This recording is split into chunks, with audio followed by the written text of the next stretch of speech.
He was a man who would become a symbol of resistance, faith, and African sovereignty.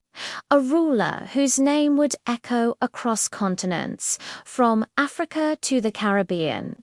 Haile Selassie, Lion of Judah, Emperor of Ethiopia, and a figure who inspired millions. But his story is not only one of triumph, it is a tale of struggle, exile, reform, and a complex legacy. From a throne of ancient lineage to the world stage, this is the true story of Haile Selassie. Haile Selassie was born as Lee Tafari Makonnen on July 23, 1892, in a small village in Ethiopia. He wasn't just born into any family, he was born into the Solomonic dynasty, a line of rulers that claimed direct descent from the biblical king, Solomon, and the Queen of Sheba.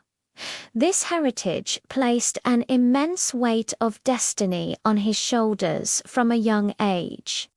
Growing up, young Tafari was anything but ordinary. He was known for his sharp intellect, quiet discipline, and a natural gift for politics. While other children played, he was immersed in studies of religion, state administration, and military tactics. His father, Ras Makonnen, was a key general and a cousin to the reigning emperor, ensuring that Tafari received the best education possible, preparing him to one day lead a nation caught between ancient traditions and the pressures of a modernizing world. By 1916, at just 24 years old, his political skills were undeniable. He was named Ras Tafari, effectively becoming the regent and heir apparent to the throne. The empress at the time, Zewde, was a conservative figure, while Tafari was the face of progress. As the de facto leader of Ethiopia, he immediately began to push the country forward. He championed modern education, opening new schools to train a new generation of administrators and thinkers. He spearheaded ambitious infrastructure projects, building roads and supporting railways to connect the vast and rugged nation. His goal was to centralize the government, strengthening its authority over regional lords who had long held significant power. Tafari was building a modern state, piece by piece. Finally, in 1930, following the death of Empress Zewde, he was crowned Emperor Haile Selassie I at 38 years old. His coronation was a magnificent event broadcast to the world. His vision was clear: drag Ethiopia into the 20th century. But do it without sacrificing its unique culture, its deep-rooted traditions, and, most importantly, its hard-won sovereignty. However, a dark cloud was gathering on the horizon. In 1935, fascist Italy, under the iron fist of Benito Mussolini, launched a full-scale invasion of Ethiopia. Mussolini was determined to avenge a humiliating defeat Italy had suffered in Ethiopia decades earlier, and to seize one of the last independent nations in Africa. Haile Selassie didn't just fight on the battlefield. He took his fight to the world stage. He traveled to Geneva, Switzerland, to address the League of Nations, the precursor to the United Nations. In a powerful and now famous speech, he pleaded for collective action against aggression. He warned the assembled nations, "It is us today. It will be you tomorrow." His words were prophetic, but they fell on deaf ears. the world's powers, hesitant to provoke a wider conflict, offered little more than sanctions. Ethiopia was left to fight alone against a modern, mechanized army. By 1936, the capital, Addis Ababa, had fallen. Haile Selassie was forced into a painful exile, finding refuge in Bath, England. But even from afar, he refused to be silenced.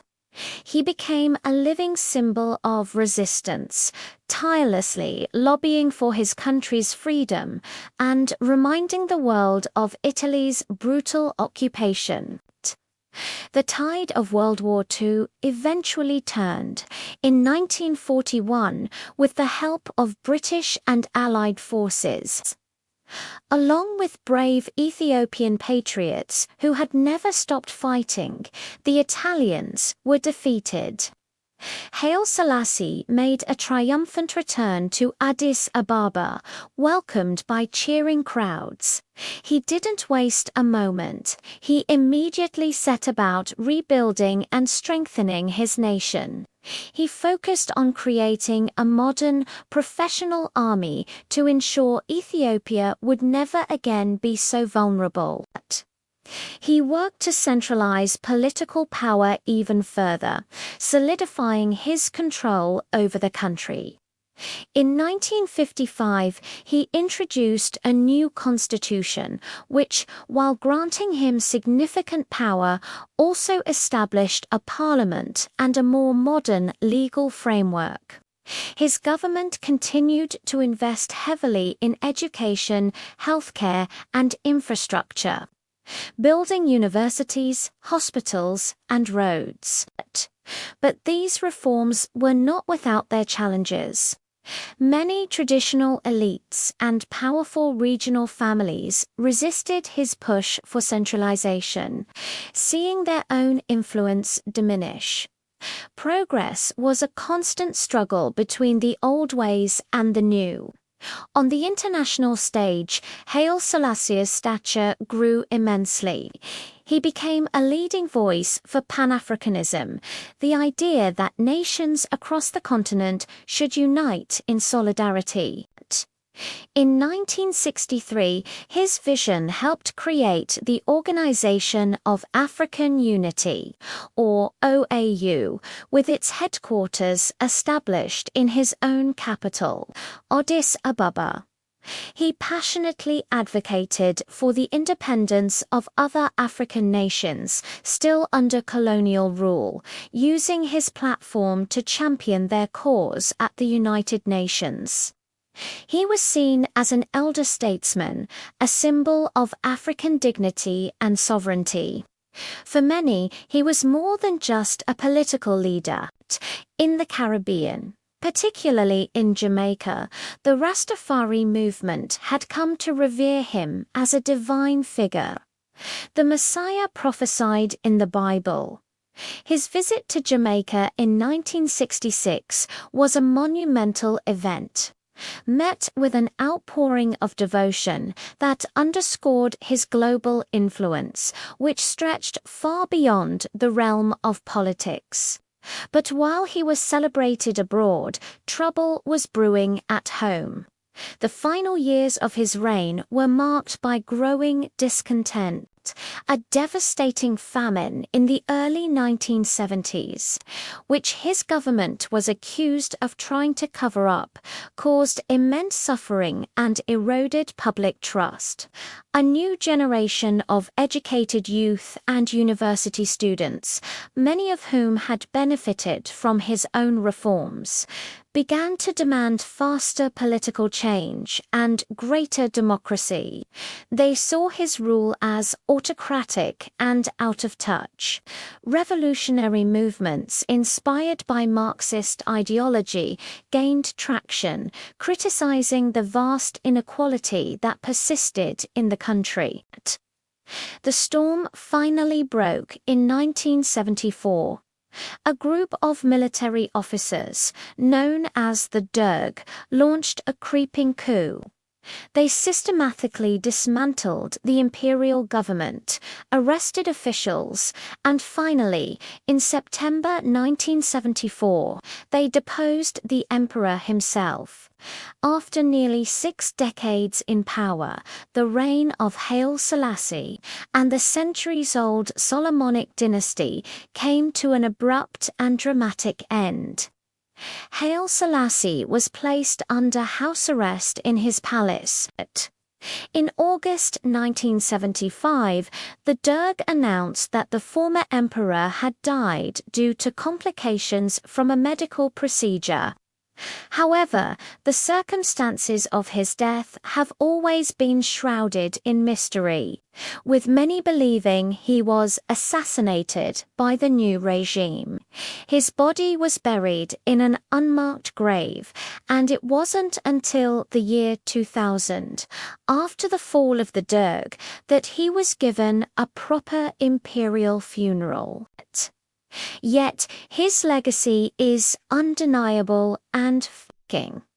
He remains a powerful symbol of African independence and resistance against colonialism. He is remembered as the modernizer who laid the groundwork for the Ethiopia of today, even if his methods were controversial. For millions of Rastafari around the world, he remains a sacred spiritual figure, a global statesman, a divine king, a modernizer, an autocrat. Haile Selassie was a complex and fascinating figure.